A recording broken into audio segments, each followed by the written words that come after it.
தீர்க்கதரிசி அனுப்புகிறார்.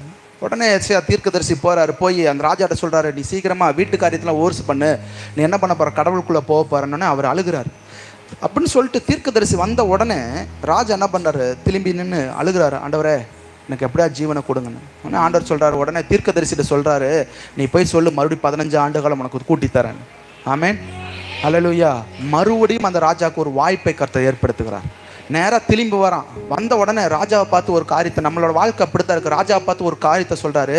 ஆண்டவர் என்ன பண்ணுறாரு, உனக்கு 15 ஆண்டுகாலம் கூட்டி கொடுக்குறாரு. சொன்ன உடனே அப்படியா, ஏன்னா நீ செத்துருவேன்னு சொன்ன உடனே நீ நம்பி என்ன பண்ண, அதுக்கு பயந்து ஜெபம் பண்ண.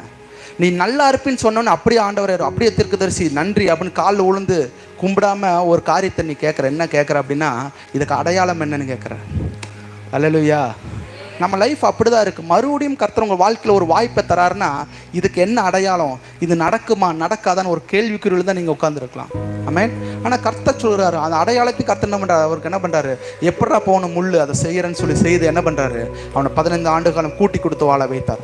அதுபோல் கர்த்தர் இந்த நாட்களில் உங்களுக்கு ஒரு சொல்கிற ஒரு உயிர் மீச்சு, ஒரு வேளை உங்கள் வாழ்க்கையில் ஏதோ ஒரு காரியம் நடந்து கொண்டே இருக்கலாம், ஏதோ ஒரு காரியம் மரித்து போன தருவாயில் இருக்கலாம், ஏதோ ஒரு காரியம் மரித்து போன சூழ்நிலையில் நீங்கள் இருக்கலாம். கர்த்தர் சொல்கிறார், மீண்டும் உங்கள் வாழ்க்கையில் மறுபடியும் ஒரு வாய்ப்பை கர்த்தர் ஏற்படுத்துகிறார். அல்லேலூயா. எத்தனை பேர் விசுவாசிக்கிறீங்க?